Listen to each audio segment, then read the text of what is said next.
Hi everyone, welcome to another episode of Rita's Book Club. Uh, as always, I just want to start this video by saying a quick thank you to everyone that has been watching my videos and liking my posts on Instagram. As you can see today, we are in a different set.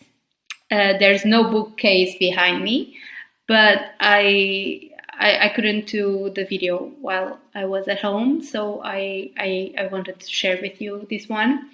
And so I decided to do it from where I am right now. This week, I'm sharing with you a book that is really special to me personally. It's called The Inexplicable Logic of My Life by Benjamin Alire Sáenz. You may know this author from his book Aristotle and Dante Discover the Secrets of the Universe. And although I want to make a video about that book, this is a promise I'm making you. I want to wait for the sequel so I can do a video with both books together, and something to be excited about in the future. I discovered Benjamin's books by reading the Aristotle and Dante one. He has another excellent book called He Forgot to Say Goodbye. It's really good too. But I got to admit that I really made a special connection with this book, The Inexplicable Logic of My Life, and I'm very excited to tell you a little bit more about it. So the story revolves around 17 years old Salvatore, who lives in El Paso, Texas, with his adoptive father, a gay Mexican-American art teacher named Vicente Silva. Vicente adopted Sal after his mother died when Sal was still a little kid, and he's white, but he feels like he belongs to this Mexican-American family, because when Vicente adopted him, he was completely welcomed into it. Especially by the grandma, Sal's grandma, called Mima. So Sal begins his last year of high school, feeling a little different, a little off, and he's actually triggered by a classmate who bullies him about his father's homosexuality, and that leads him to have a violent reaction. This is only the first trigger for Sal in a series of events through a whole year, like when he learns that his dear grandma, Mima, might be dying from bone cancer. This only leads him to struggle with his identity, and he starts to flail around the relationships that have always been steady for him, like the relationships that he always owned. So you see in the book his loved ones, like his father and his family, but also his best friend Sammy and the new friend Fito. You can see it in the book how they help him deal not only with loss, but also with hope and acceptance.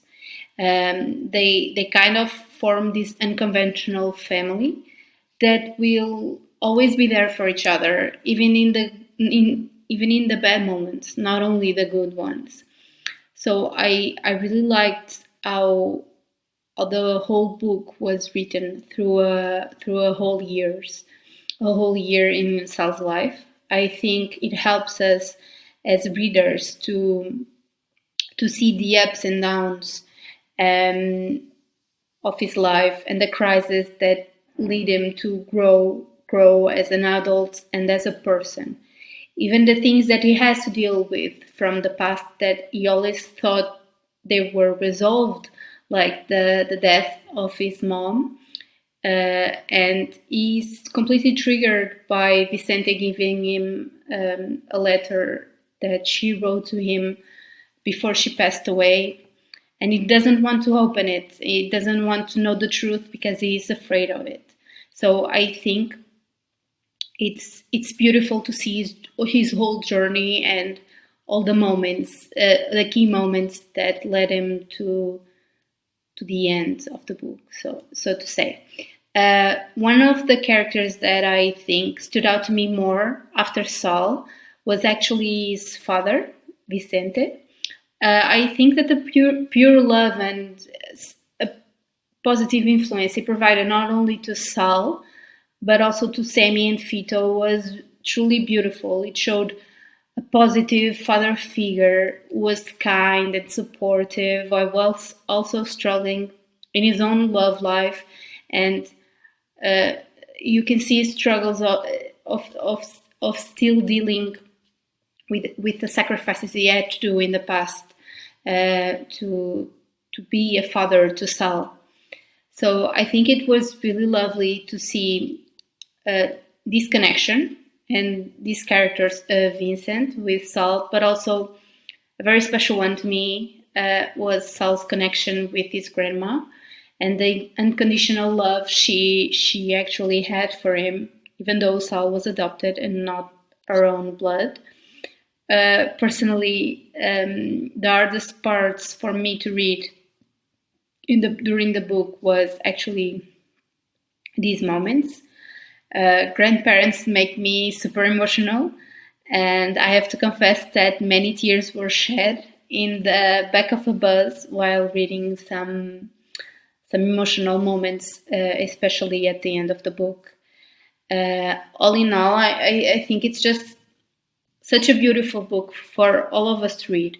I think it helps us understand as adults that we also struggled as teenagers and even as young adults, because life isn't easy and it's very hard for us to find our place in the world.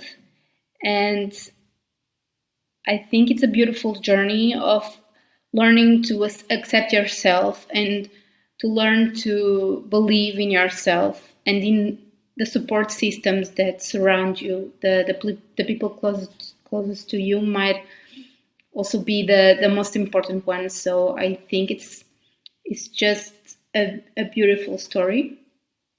I really loved how Sal, as the main character, was very relatable. He felt like one of my own friends, someone that was loving and human, that just needed a helping hand through a bad year.